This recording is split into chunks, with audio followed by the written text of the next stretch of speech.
नमस्कार, स्वागत है आप सभी का उत्तराखंड की खबरों में। मैं आपके साथ निकिता कश्यप। बुलेटिन की शुरुआत करते हैं। उत्तराखंड में निवेश की रफ्तार को बढ़ाने के लिए मुख्यमंत्री पुष्कर सिंह धामी दुबई पहुंचे और जहां पर सीएम पुष्कर सिंह धामी के द्वारा दुबई पहुंचने पर प्रवासी उत्तराखंडियों ने जोरदार स्वागत भी किया। इस बार मुख्यमंत्री के साथ स्वास्थ्य मंत्री डॉक्टर धन सिंह रावत भी गए हैं। वहीं आपको बताते चले कि सीएम दुबई के बाद आबू धाबी में जाएंगे और अपने 3 दिवसीय दौरे के दौरान सीएम भारतीय उद्योग समूह और विदेशी औद्योगिक घरानों से उत्तराखंड में निवेश का चर्चा करेंगे। वहीं आपको बताते चले कि दोनों जगहों से उत्तराखंड सरकार को लगभग 8,000 करोड़ रुपए के निवेश के लिए करार होने की उम्मीद है। और वहीं मुख्यमंत्री पुष्कर सिंह धामी ने दुबई पहुंचते हुए उनका जो भव्य स्वागत किया गया उसके लिए सभी का आभार भी व्यक्त किया। उन्होंने कहा कि प्रधानमंत्री नरेंद्र मोदी के नेतृत्व में डबल इंजन की सरकार में उत्तराखंड निवेश का केंद्र बिंदु बनता हुआ नजर आ रहा है और उत्तराखंड में ज्यादा से ज्यादा निवेश के रोजगार के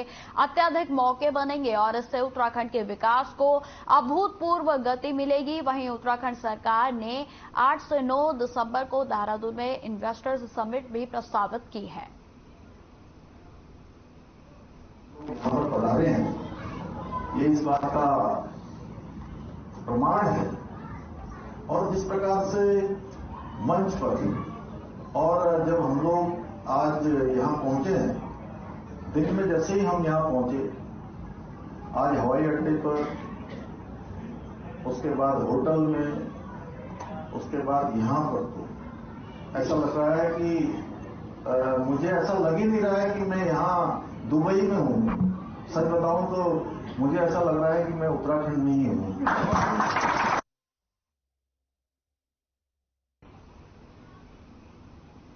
उत्तराखंड में डेंगू के मरीज लगातार अब बढ़ते ही जा रहे हैं। वहीं आपको बताते चले कि उत्तराखंड की स्वास्थ्य महानिदेशक विनीता शाह ने जानकारी देते हुए बताया कि अब काफी स्थिति काफी हद तक कंट्रोल में है, लेकिन नैनीताल, देहरादून और पौड़ी में अभी तक भी डेंगू के मामले सामने आ रहे हैं और जिसको लेकर लगातार मॉनिटरिंग भी की जा रही है। साथ ही आपको बताते चले कि अस्पतालों में मरीजों के इलाज के लिए पर्याप्त बेड हैं और साथ ही लार्वा खत्म करने के लिए नगर निगम के साथ आशा कार्यकर्त्री को भी जिम्मेदारी दी गई है। वहीं आपको बताते चले कि हालांकि अभी तक प्रदेश में डेंगू से लगभग 16 लोगों की मौत हो चुकी है।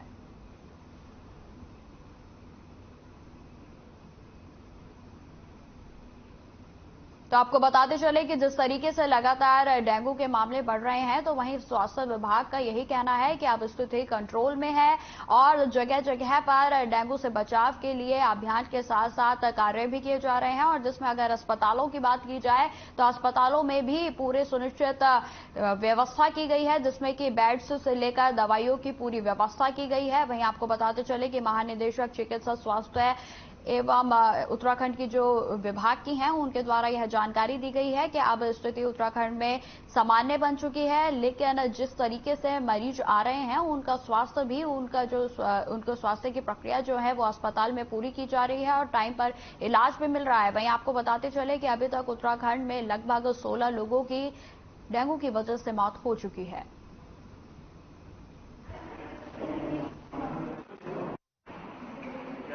डेंगू की स्थिति काफ़ी हद तक कंट्रोल में है। कुछ नैनीताल और पौड़ी गढ़वाल में केसेस आए हैं, जिसमें कोटद्वार में मेनली केसेस आए थे। उस पर हमारी मॉनिटरिंग सघन चल रही है और अस्पतालों में पर्याप्त मात्रा में बेड है। और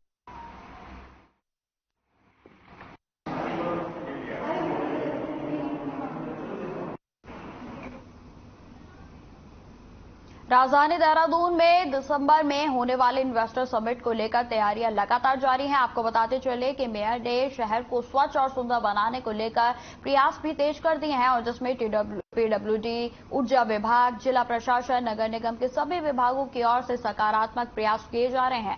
आपको बताते चले कि डीएम देहरादून सोनिका ने यह बताया कि जल्द ही सभी कार्यों को भी पूरा कर लिया जाएगा। वहीं देहरादून के मेयर सुनील उनियाल गम ने बताया कि जो लोग देश और विदेश से उत्तराखंड आ रहे हैं वह राजधानी देहरादून से एक सकारात्मक संदेश लेकर जाएंगे और भारी तादाद में उत्तराखंड में इन्वेस्ट करें ताकि युवाओं को बेहतर रोजगार मुहैया हो सके। तो आपको बताते चले कि इन्वेस्टर समिट को लेकर पूरा उत्तराखंड में इस समय हर विभाग प्रयासरत है। और वहीं अगर सीएम पुष्कर सिंह धामी जाए तो इन्वेस्टर समिट को लेकर ही उनका दुबई का 3 दिवसीय दौरा है और जिसको लेकर वह दुबई में 3 दिन तक कई कार्यक्रमों में शिरकत भी करेंगे। वहीं आपको देहरादून की बात बताई जाए तो देहरादून में इन्वेस्टर समिट को लेकर तमाम तैयारियां की जा रही हैं, जहां स्वच्छता के साथ साथ सभी विभाग पूरे तरीके से अलर्ट मोड पर हैं। फिर चाहे प्रशासन की बात हो या फिर किसी भी विभाग की बात हो, सभी कर्मचारी अधिकारी पूर्ण जोर से प्रयासरत हैं कि देहरादून में आने वाले सभी जो हमारे मेहमान है वो यहां से एक सकारात्मक संदेश लेकर जाएं और जितना हो सके ज्यादा से ज्यादा उत्तराखंड में इन्वेस्ट करें ताकि उत्तराखंड के युवा को आगे और भी रोजगार मिल सके।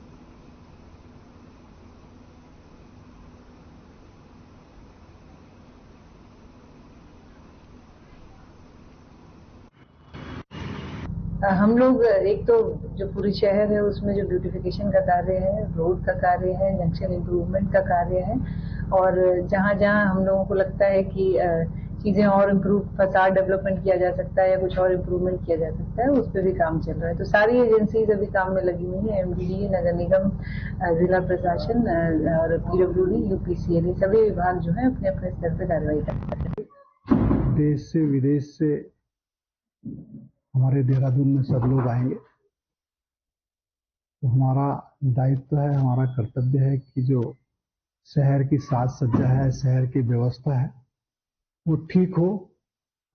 जो हमारे जानवर सड़कों में घूमते हैं उनको भी जो है उनको वहां से उठाकर उचित स्थान पर उनको रखेंगे।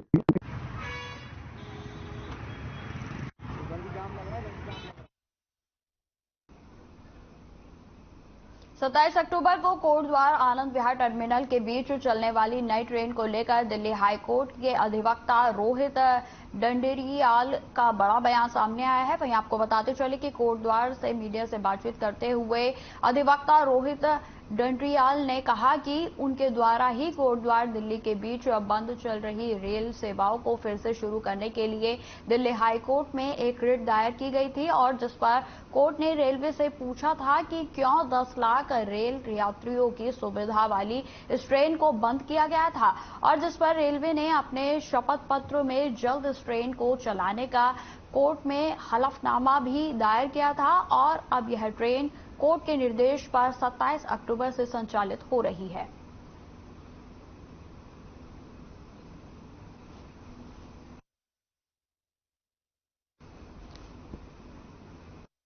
तो आपको बताते चले कि कोटद्वार में एक मुख्य ट्रेन है जिसको बंद कर दिया गया था और जिससे यात्रियों को खासा परेशानी भी हो रही थी। वहीं आपको बताते चले कि इससे क्षेत्र में आवागमन भी बहुत बुरे तरीके से प्रभावित हो रहा था और जिसके बाद आपको बताते चले कि हाईकोर्ट के एक वकील के द्वारा एक रिट याचिका दायर की गई और जिसके बाद कोर्ट के द्वारा रेल विभाग से उत्तर मांगा गया कि आखिर किस कारण इस ट्रेन को बाधित किया गया है जो कि 10 लाख लोगों के आवागमन का एक मुख्य स्रोत है। आखिर किस कारण इस ट्रेन को बंद किया गया था और जिस पर आपको बताते चले कि रेल विभाग की ओर से कुछ जो उत्तर है उत्तर में बताया गया, लेकिन आपको बताते चले कि इसमें राहत की बात यह है कि अब आगामी 27 अक्टूबर से फिर से इस ट्रेन को बहाल किया जा रहा है और जिससे क्षेत्रवासियों के साथ साथ जिस वकील ने इस रिट याचिका को दायर किया था उन्हें भी बहुत बड़ी सफलता मिली है।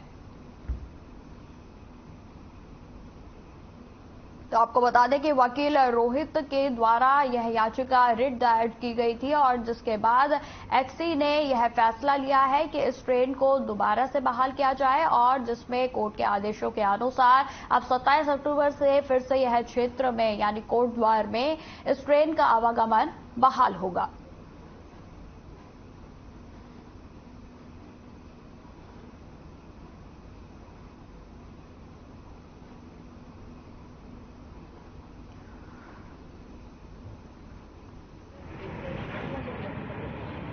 आपको बताना चाहता हूं कि कई सारे लोगों के द्वारा ये भ्रामक प्रचार चलाया जा रहा है कि उनके द्वारा ये ट्रेन चलाई गई। तो मैं आपको बताना चाहूंगा कि हम इस ट्रेन को चलाने के लिए, जो कि 31/2/2020 से ये ट्रेन बंद है इस रूट पे, इसको चलाने के लिए हमारे द्वारा इतने लीगल नोटिस रेलवे को भेजे गए। उसके बाद जब उसका कोई रिप्लाई नहीं दिया गया, तब हम लोग इस रिट फॉर्मेट में दिल्ली हाईकोर्ट में गए थे।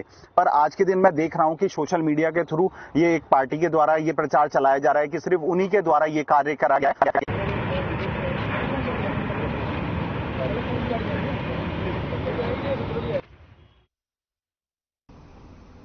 लोकसभा चुनाव से पहले समाजवादी पार्टी भी उत्तराखंड में राजनीतिक जमीन तलाश रही है। आपको बताते चले कि जिसको लेकर समाजवादी पार्टी के प्रदेश अध्यक्ष शंभू प्रसाद पोखरियाल हरिद्वार पहुंचे और जहां उन्होंने प्रेस कॉन्फ्रेंस के दौरान कहा कि उनकी पार्टी इंडिया गठबंधन के तहत उत्तराखंड में मजबूती से लोकसभा चुनाव लड़ेगी। चुनाव से पहले पूरे प्रदेश में पार्टी संगठन को मजबूत करने का काम भी किया जा रहा है। वहीं आपको बताते चले कि उन्होंने यह भी कहा कि पार्टी जनता से जुड़े सभी मुद्दों को मजबूती के साथ उठा रही है। सभी जिलों में पार्टी के कार्यकर्ता लोगों के बीच रहकर पार्टी की नीतियों की जानकारी लोगों को दे रहे हैं।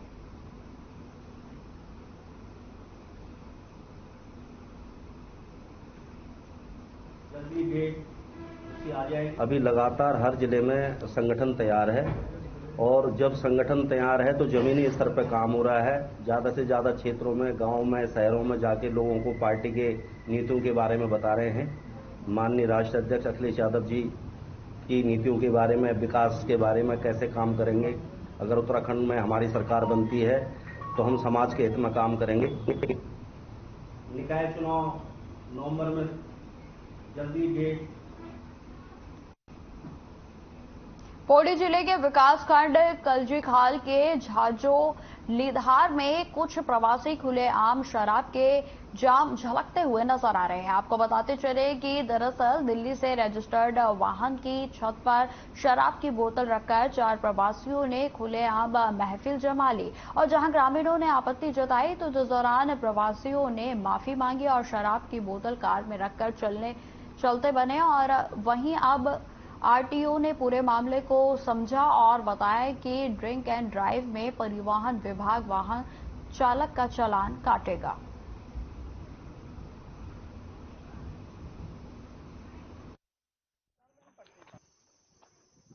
इस तरह से तो जो भी वाहन का मतलब इस तरह से करेगा पब्लिक प्लेस में, वो कहीं भी उसको सही नहीं है और इस संबंध में जो है नियमानुसार प्रवर्तन की कार्रवाई की जाएगी और लाइसेंस के विरुद्ध भी कार्रवाई की जाएगी।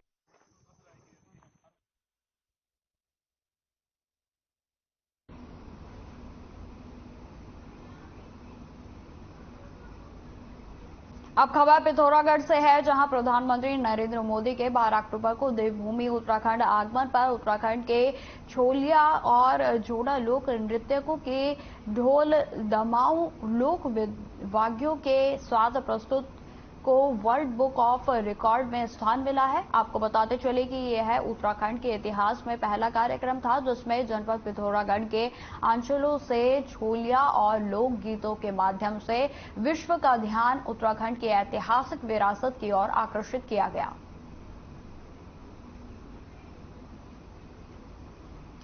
तो आपको बताते चले कि एक बेहद ही सराहनीय और अच्छी खबर है जिसमें कि आपको बताते चले कि पिथौरागढ़ के नर्तकों को वर्ल्ड बुक ऑफ रिकॉर्ड में इनका नाम दर्ज किया गया है। आपको बताते चले कि इस नृत्य की खास बात यह है कि इसमें समूह में डांस होता है और जिसमें यह सामान्य लोक गीतों पर नृत्य करते हैं। और वहीं आपको बताते चले कि अब इसकी झलक की जो प्रस्तुति है वो वर्ल्ड बुक ऑफ रिकॉर्ड में भी रिकॉर्ड हो गई है। आपको बताते चले कि यह बेहद ही सम्मानजनक और बेहद ही सम्मान्य मौका है कि जब उत्तराखंड का लोकगीत, जो कि एक सामान्य हमारे उत्तराखंड में बेहद ही सामान्य लोक गीतों पर नृत्य करते हैं और जिसमें आपको बताते चले कि समूह के बीच में नृत्य किया जाता है और जिसको लेकर अब यह विश्व के पटल पर भी पहचाना जा रहा है और जिसमें वर्ल्ड बुक ऑफ रिकॉर्ड में इसका नाम दर्ज हुआ है।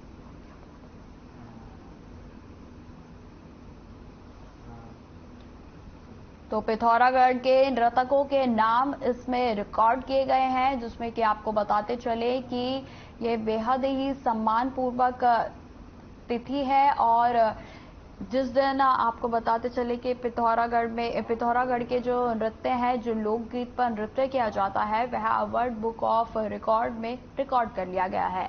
जो कि एक पिथौरागढ़ आपको बताते चले कि उत्तराखंड का एक जिला है जो कि अब विश्व स्तर पर पहचाना जा रहा है अपने लोकगीतों की वजह से, अपने नृत्य की प्रस्तुति की वजह से, जिसे आज पूरा वर्ल्ड जान रहा है, पूरा विश्व पहचान रहा है। क्योंकि अब वर्ल्ड बुक ऑफ रिकॉर्ड में इस नृत्य और लोकगीतों की जो प्रस्तुति है उसका नाम दर्ज कर लिया गया है, जिसमें कई नामों का उल्लेख भी किया गया है, जिसमें कई नृत्यकारों के नाम भी शामिल किए गए हैं।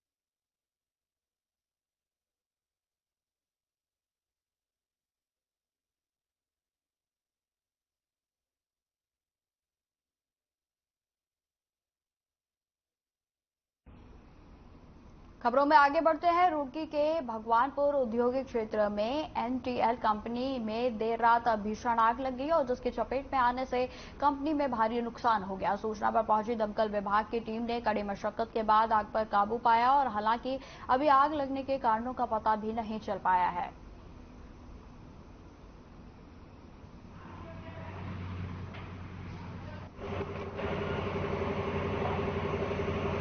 तो आपको बताते चले कि एक बेहद ही गंभीर जो है आग लग गई है, जिसमें कि आपको बताते चले कि गनीमत यह रही है कि इसमें किसी भी तरीके के जानमाल का नुकसान नहीं हुआ है। लेकिन आपको बताते चले कि स्थिति इतनी असमंजस भरी थी कि जिसमें कि सारा सामान आग लगने के कारण ध्वस्त हो गया। वहीं आपको बताते चले कि आग लगने की सूचना तुरंत दमकल विभाग को भी दी गई और जहां दमकल विभाग की ओर से भी पूरे प्रयासरत होकर आग को बुझाने की जो प्रयास हैं वो किए जा रहे हैं। वहीं आपको बताते चले कि यह रुड़की के एनटीएल कंपनी में आग लगी है और जहां पर दमकल विभाग को भी सूचित कर दिया गया है और दमकल विभाग की ओर से भी आग को बुझाने का पूरा प्रयास किया जा रहा है। आपको बताते चले कि दमकल विभाग ने आग पर भी बड़ी मशक्कत के बाद काबू पा लिया है और जिसमें लाखों का सामान जलकर खाक हो गया। साथ ही साथ आपको बताते चले कि इसमें सिर्फ राहत की बात यह है कि किसी भी जानमाल का कोई नुकसान नहीं हुआ है, लेकिन कंपनी का पूरा सामान जो है, जो कि कई लाखों का बताया जा रहा है, उसका नुकसान हुआ है और जो कि बिल्कुल जलकर खाक हो गया। तो ये तस्वीरें हम आपको दिखा रहे हैं जिसमें कि आप देख सकते हैं कि आग कितनी भीषण थी और वहीं आपको बताते चले कि आग आखिर किस कारण से लगी, अभी इस बारे में भी कोई खुलासा नहीं हुआ है। वहीं पुलिस की ओर से मामला भी दर्ज कर लिया गया है जिसमें तहकीकात भी शुरू कर दी गई है। आपको बताते चले कि आग लगने का कारण शॉर्ट सर्किट था या फिर किसी अन्य कारण से आग लगी है, यह अभी तक भी साफ नहीं हो पाया है। वहीं आपको बताते चले कि इसमें एनटीएल की कंपनी का लाखों का नुकसान हो चुका है और बिल्डिंग पूरे तरीके से ध्वस्त हो गई है।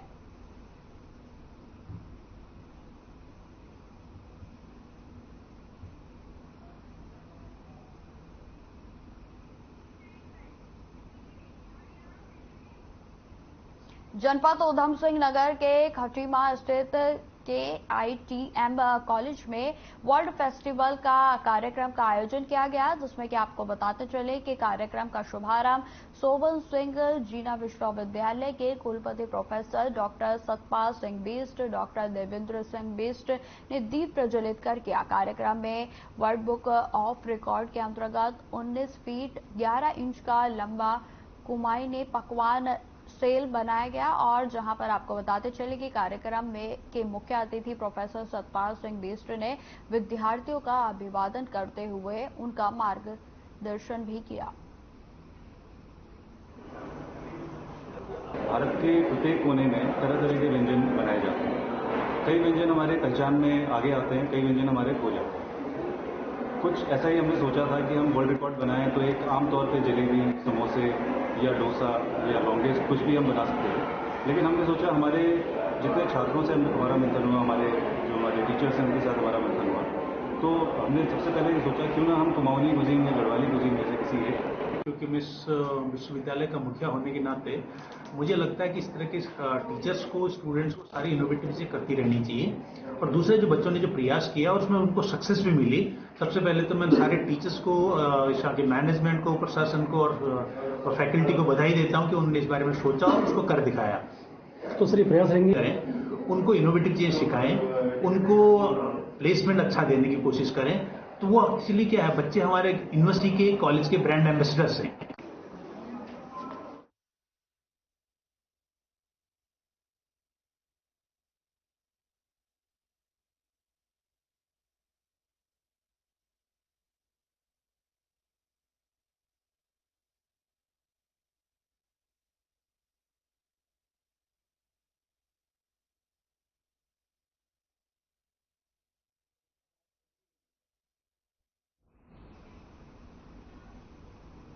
चलिए अब सीधा रुख करते हैं दुबई का, जहां पर सीएम पुष्कर सिंह धामी ने अपने संबोधन में क्या कुछ कहा, आइए आपको सुनाते हैं। हमारा पूरा प्रतिनिधिमंडल आया है।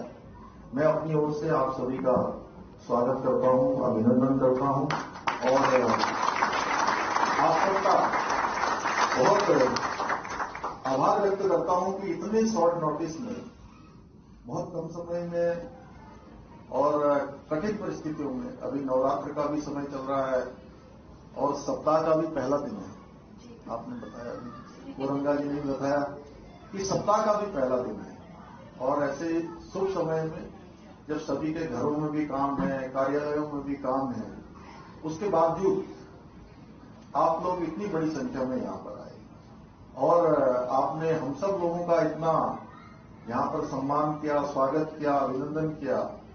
मैं भी देवभूमि उत्तराखंड के मुख्य सेवक के नाते आप सभी लोगों का दोनों हाथ जोड़कर सर झुकाकर आप सबका अभिनंदन करता हूं।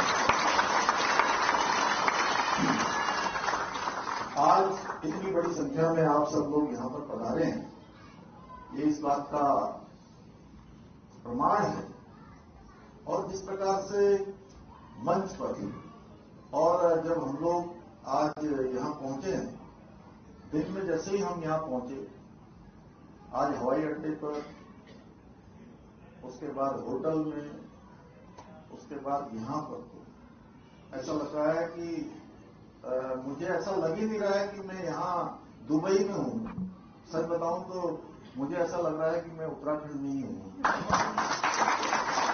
जिस प्रकार से आप लोगों ने, सब लोगों ने हमारे यहां पर अपनी संस्कृति से आप सब जुड़े, आप सब लोगों ने जिस प्रकार हमारी माताओं ने, बहनों ने, सभी बहनों ने यहां पर अपने कल्चर का आज भी जिस प्रकार आप जुड़े हुए हैं, वो हम सबको एक गौरव की अनुभूति कराता है। और आप सबकी इतनी बड़ी उपस्थिति, जिसमें उत्तराखंड समेत भारतवर्ष के अनेकों राज्यों के सभी लोग यहां पर उपस्थित हैं, ये हमारे आदरणीय प्रधानमंत्री जी का जो एक संकल्प है, एक भारत श्रेष्ठ भारत, वो सपना शीघ्र ही साकार होने वाला है। और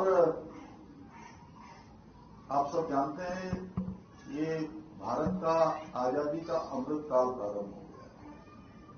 अभी पिछले दिनों हम लोगों ने आजादी का अमृत महोत्सव मनाया। 75 साल आजादी के पूरे होने पर देश में जितनी उपलब्धियां, जितने हमारी आज तक की उपलब्धियों के साथ साथ हम सब जिस पर हम अपने अतीत पर गौरव कर सकते हैं, उन सबका स्मरण किया और साथ ही ये संकल्प किया कि हम इसको आगे बढ़ाएंगे। अपनी पीढ़ी दर पीढ़ी अपनी जो हमारी एक समृद्ध सांस्कृतिक आधुनिकता के उसमें जो हमारी विरासत है, उस विरासत को भी आगे बढ़ाने का काम करेंगे। भाइयों बहनों, आप सब जानते हैं कि आज पूरी दुनिया के अंदर भारत का मान, सम्मान, स्वाभिमान, पहचान हर दृष्टि से आज दुनिया के अंदर बड़ी है। और आज दुनिया का कोई भी वाकया हो, कोई भी प्रसंग हो, आज पूरी दुनिया के लोग भारत के रूप का इंतजार करते हैं। एक भारत 2014 से पहले का भी था, जब हमको कहीं दब्बू भारत के रूप में हमारी पहचान होती थी, पिछलग्गू भारत के रूप में पहचान होती थी, और बड़े बड़े विश्व के मंचों पर भारत अपनी बात भी दुनिया के सामने नहीं रख पाता था। ऐसा भारत हम सब लोगों ने देखा है, और हमसे ज्यादा अनुभव इस बात का आप सब लोग जो। तो फिलहाल इस बुलेटिन में इतना ही। खबरों की और भी जानकारी के लिए बने रहे हमारे साथ। नमस्कार।